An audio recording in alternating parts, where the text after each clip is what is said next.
Hi everyone, my name is Nidhi Bhatnagar and I welcome you all in this channel. तो बच्चों, आज की video में हम करेंगे अपना topic number 3, making of the Indian constitution. Constitutional design के टॉपिक हमारे चल रहे हैं, इसी में ही हम टॉपिक को भी क्लियर करेंगे। लॉन्ग क्वेश्चंस करेंगे, शॉर्ट क्वेश्चंस करेंगे, ठीक है। बहुत ज़्यादा बड़ा टॉपिक नहीं है, आराम से हो जाएगा। तो चलो विदाउट डिले स्टार्ट करते हैं। अब देखो, रिवीजन नोट्स में अगर हम बात करते थे तो पाथ ऑफ द कॉन्स्टिट्यूशन, भैया जब संविधान बना तो उसका रास्ता क्या था, कैसे स्टार्टिंग हुई, कहना चाहिए। इन 1928 की अगर हम बात करते तो मोतीलाल नेहरू, जो जवाहरलाल नेहरू जी के पिता थे, Motilal Nehru and other leaders जो कि क्या करते हैं, प्रिपेयर करते हैं द फर्स्ट ड्राफ्ट को of the constitution of for India. तो सबसे पहले 1928 में मोतीलाल नेहरू जी ने और 8 दूसरे कांग्रेस के लीडर्स ने ड्राफ्ट किया था, एक डॉक्यूमेंट एक तरीके से, ठीक है। बहुत क्लियर होना चाहिए ये पॉइंट आप लोगों को कि मोतीलाल नेहरू जी ने 1928 में और 8 दूसरे लोगों ने उनके साथ मिलकर ये अदर लीडर्स हैं ना, ये 8 लीडर्स हैं यहाँ पर, ये ठीक है। तो ध्यान रखना, 8 लीडर्स थे ये साथ में इनके। अब इसके बाद हम बात करते हैं 1931 की। 1931 में क्या होता है, एट द कराची सेशन में of the Indian national Congress, Indian national Congress के कराची सेशन में जो लीडर्स थे उन्होंने क्या किया, डिमांडेड यूनिवर्सल एडल्ट फ्रेंचाइज। उन्होंने कहा कि भैया हर एक जो 18 साल से ऊपर का है उसको राइट टू वोट होना चाहिए, है ना। यूनिवर्सल एडल्ट फ्रेंचाइज का मतलब ही क्या होता है कि भाई लोगों के पास वोट देने का अधिकार होना चाहिए। राइट ऑफ सिटीजन्स की बात करी, लाइक इक्वालिटी होनी चाहिए और फ्रीडम मिलनी चाहिए लोगों को। ये वाली बात आ गई। पाथ कैसे है, समझ रही हो? पाथ ऐसे एक्सप्लेन करके आओगे तुम इसमें। क्या पहले मोतीलाल नेहरू जी बैठे थे 1928 में 8 लोगों के साथ, उन्होंने एक बेसिक कॉन्स्टिट्यूशन ड्राफ्ट तैयार किया। फिर उसके बाद 1931 की अगर हम बात करें तो कराची सेशन में इंडियन नेशनल कांग्रेस जो थी उसका सेशन हुआ था। तो लीडर्स ने डिमांड किया था किस चीज़ का, यूनिवर्सल एडल्ट फ्रेंचाइज का। राइट्स मांगे गए थे सिटीजन्स के लिए, इक्वालिटी का राइट, फ्रीडम का राइट, ठीक है। फिर इसके बाद हमारा पॉइंट आता है कि जस्ट अ मिनट, मेरा पेन कहाँ गया, ठीक है मिल गया। इंडियन लीडर्स जो थे टुक इंस्पिरेशन, इंडियन लीडर्स ने इंस्पिरेशन ली फ्रॉम अदर कंट्रीज से। ऐसा संविधान नहीं बनाया था कि आपने बस ऐसे उठे और बना दिया एक दिन संविधान। आपने अलग अलग देशों के संविधान से जो है इंस्पिरेशन ली, जैसे कि फ्रांस के संविधान से आपने इक्वालिटी उठाया, तो ब्रिटेन के संविधान से हमने पार्लियामेंट्री गवर्नमेंट, पार्लियामेंट्री डेमोक्रेसी का जो आइडिया है वो लिया। यूएसए से हमने लिया बिल ऑफ राइट्स के बारे में, और रशिया से हमने सोशलिज्म सीखा। तो आपको ये बिल्कुल पॉइंट्स पता होने चाहिए। ये पॉइंट याद करने वाला, इसको मैं अलग से हाईलाइट आप लोगों के लिए कर देना चाहती हूँ कि ये आपको याद होने चाहिए। बाकी तो समझ के लिख दो कि बस कौन से देश से क्या क्या लिया था, वो आप अपने आप से बना के नहीं लिख सकते। तो इसको याद कर लेना पॉइंट्स को, चाहो तो वीडियो रोको और फटाफट से याद भी कर लेना, ठीक है। इसके बाद अगर हम बात करते हैं तो leaders wanted a constitution, leaders को एक ऐसा कॉन्स्टिट्यूशन चाहिए था जो सुटेबल हो इंडिया के लिए, कंडीशंस के लिए यहाँ की, and not just copying others. ऐसा नहीं कि हमने सीधा सीधा कॉपी कर लियो, बट हमने अलग अलग देशों से जो है आइडियाज़ लिया और फिर अपना संविधान बनाया। फिर इसके बाद बात करते हैं कॉन्स्टिट्यूएंट असेंबली जो है वो तैयार की गई। Constituent assembly was a group of elected representatives. ये कौन थे, चुने हुए रिप्रेजेंटेटिव्स थे, चुने हुए लोग थे जो बैठ के लिखेंगे आप, हु प्रिपेयर्ड इंडियाज कॉन्स्टिट्यूशन, जो इंडिया का कॉन्स्टिट्यूशन प्रिपेयर करते। Elections for the assembly were held in July 1946। अब जुलाई 1946 में इलेक्शंस होते हैं कॉन्स्टिट्यूएंट असेंबली के, ठीक है। ऐसा नहीं है कि आप ऐसे ही बन जाएंगे इसके मेंबर। फिर इसके बाद करें, कॉन्स्टिट्यूशन वाज अडॉप्टेड 26 नवंबर 1949 में। आपके कॉन्स्टिट्यूशन को अडॉप्ट कर लिया गया था 26 नवंबर 1949 में। The assembly adopted the constitution, clear है। But it came into effect कब आया, 26 जनवरी 1950 में इफेक्ट में आया था, ठीक है। अडॉप्ट तो कर लिया, लेकिन इफेक्ट में कब आया, ये दोनों वर्ड्स अलग अलग है, adopt and effect. Next question पे आते हैं, नेक्स्ट बात पे आते हैं। It was made in democracy way, democratic way, democratic way में बनाया गया था, रिप्रेजेंट करता है द विल ऑफ पीपल को, and give importance to all the section of the society, सभी को इंपॉर्टेंस देता है। फिर वर्किंग ऑफ कॉन्स्टिट्यूएंट असेंबली की अगर हम बात करें तो the assembly worked in a systematic and open manner. ये काम करती है बहुत सिस्टमैटिक तरीके से, बहुत ओपन मैनर में। ड्राफ्टिंग कमेटी के हेड कौन थे, डॉक्टर भीमराव अम्बेडकर जी थे, इन्होंने प्रिपेयर किया था पूरा ड्राफ्ट। अच्छा, मैट फॉर 144 डेज, सॉरी 144 नहीं, 114 डेज के लिए लोग मिले थे। ओवर 3 ईयर्स डिस्कस इन्होंने किया हर एक डिटेल पर, क्लॉजेज क्या रहेंगे, सब कुछ, सब पे बात हुई थी बहुत बैठ के, एंड प्रोसीडिंग्स चलती रही थी 12 लार्ज वॉल्यूम्स में इसको लिखा गया है, 12 लार्ज वॉल्यूम्स में हमारा संविधान लिखा गया है। चलिए आगे देख लेते हैं कीवर्ड्स क्या हैं।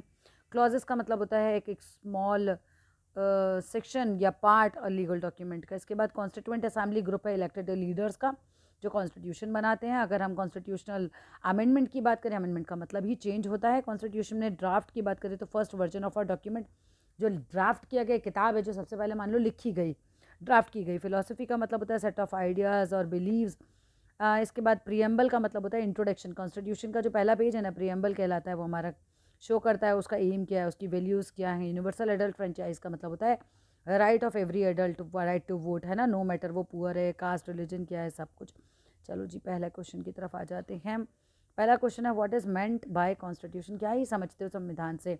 दो फंक्शन लिखो संविधान के, बड़ा आसान सा क्वेश्चन है, बहुत देर से हम लोग इसी बात पे चर्चा कर रहे हैं कि भाई कॉन्स्टिट्यूशन क्या होता है। एक सेट ऑफ रूल्स की किताब एक तरीके से।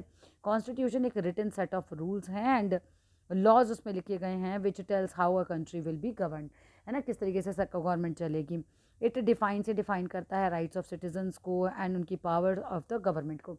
सिटीजन के राइट को और गवर्नमेंट को क्या करना है, दोनों बातों को कॉन्स्टिट्यूशन बताता है, इस बात को ध्यान रखना है। It limits the power of government, leader की पावर, सरकार की, गवर्नमेंट, सबको लिमिट करके रखता है। And no one misuse authority, कोई भी अथॉरिटी को मिस यूज़ नहीं कर सकता। It gives rights and equality to all citizen, सभी को जो है अधिकार ये दे देता है।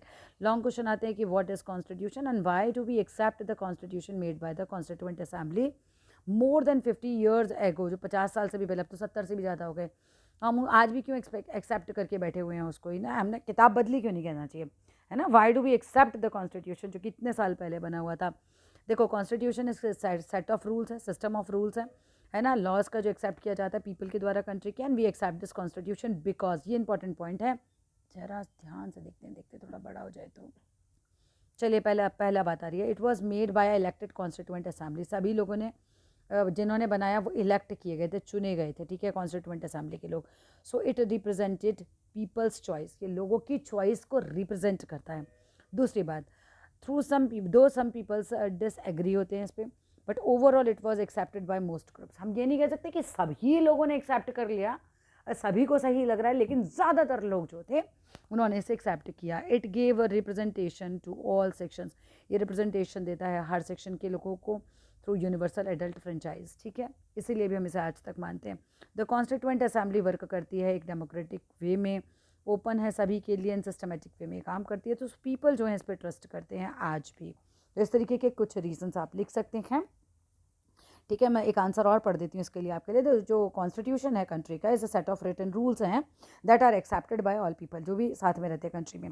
हम क्यों इसको एक्सेप्ट करते हैं, क्योंकि जो ड्राफ्टिंग है, the drafting of the constitution was done by an assembly, जो कि इलेक्टेड रिप्रेजेंटेटिव लोगों के द्वारा बनी थी, and elections to the assembly were also held.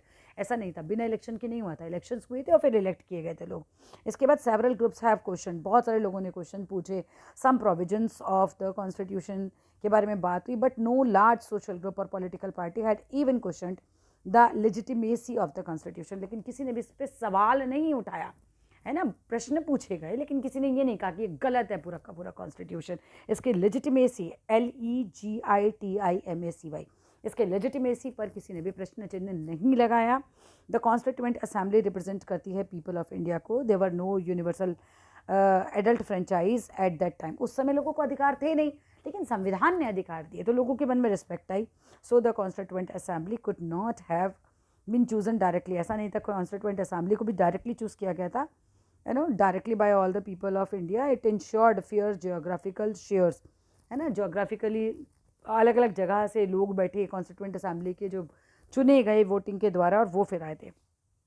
The constituent assembly जो है वर्क करती है एक सिस्टमैटिक और ओपन मैनर में। चलो अगला क्वेश्चन देख लेते हैं।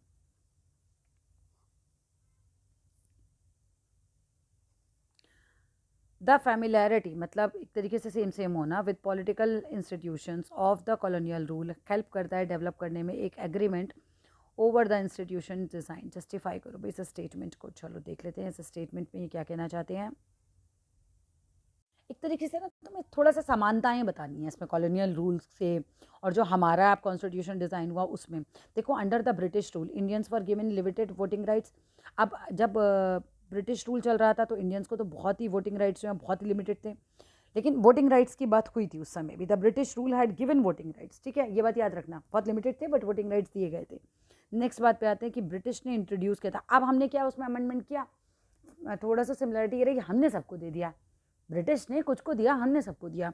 दूसरी बात आ जाती है कि ब्रिटिश इंट्रोड्यूस करते हैं मैनी लॉज को एंड लेजिस्लेशन। लेजिस्लेटिव असेंबली बनती है ना जहाँ कानून बनते हैं, तो लेजिस्लेशन का हमारे सामने इंट्रोडक्शन किसने दिया, किसने बताया हमें कि ये सब भी पॉसिबिलिटी है, ठीक है। तो ये सब संभावना हुई ब्रिटिश, क्योंकि उन्होंने लॉज को इंट्रोड्यूस किया, लेजिस्लेशन को इंट्रोड्यूस किया and gave Indians experience in governance, है ना। तो हमें एक एक्सपीरियंस पे मिला इस तरीके से। कम इन 1937 की अगर हम बात करते हैं तो इलेक्शंस हुए इंडिया में और गॉट प्रैक्टिकल नॉलेज हम लोगों को मिली कि कैसे गवर्नमेंट को चलाना है। अब आप सोचो इतना बड़ा देश ऐसे थोड़ी ना चलाना, तुम्हें समझ आ जाएगा कि तुमने ब्रिटिश भगा दिए तुमको समझ में आ गया। बहुत कुछ सीखा गया, हमने उनसे भी सीखा जो हम प्रशासन करते थे।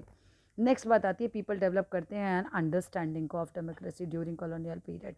ठीक है, हमें एक अंडरस्टैंडिंग जो है वो क्रिएट हो जाती है। आगे आ जाते हैं many features of Indian constitution were adopted from those colonial experience. हमने बहुत सारे कॉलोनियल एक्सपीरियंस से बहुत कुछ सीखा, वहाँ से भी हमने अडॉप्ट किया। नेक्स्ट क्वेश्चन पे देखते हैं, access the constitution made by the constituent assembly of India.